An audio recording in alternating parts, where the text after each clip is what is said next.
Hello guys, आज मैं बताना चाहती हूँ एक इम्पॉर्टेंट टॉपिक के बारे में। ठीक है, ये बहुत इम्पॉर्टेंट टॉपिक है और डिजीज़ भी है। तो ये अच्छे से समझ लीजिए और ज़रूर ज़रूर शेयर कर दीजिए, बहुत मदद हो जाएगा कुछ लोगों को। ठीक है, तो आज टॉपिक है अस्थमा।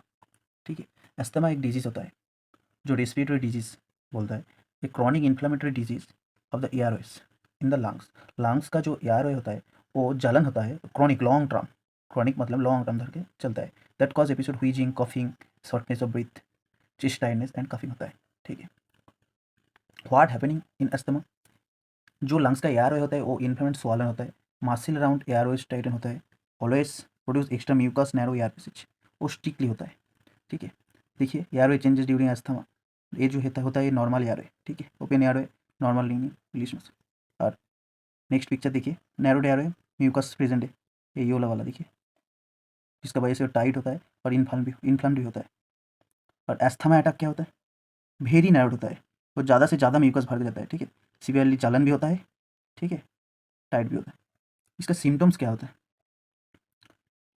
सिम्टम्स छोड़िए, पहले वो किस चीज़ के होता है, किस चीज़ से। ठीक है, causes, allergen, pollution, pollen dust.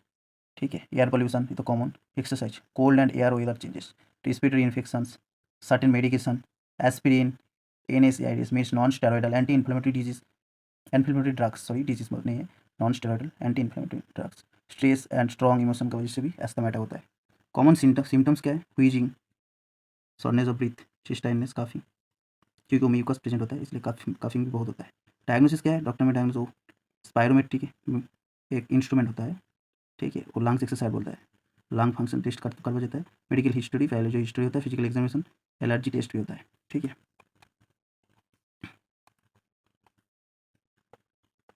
Treatment क्या होता है, ये देखिए ट्रीटमेंट, क्विक रिलीफ। ठीक है, ब्रोंकोडायलेटर यूज़ किया जाता है, एल्बुटामोल इनहेलर यूज़ करिए। लॉन्ग टर्म कंट्रोल के लिए यूज डेली, रिड्यूस इन्फ्लेमेशन। ठीक है,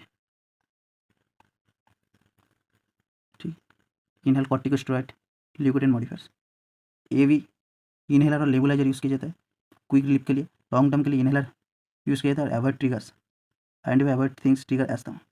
ठीक है, लिविंग वेल विथ अस्थमा क्या होता है, take medication as prescribed, use inhaler correctly, ये बेसिकली घर पे यूज़ किया जाता है। हॉस्पिटल में जाएगा तो वो नेबुलाइजेशन तुरंत देगा।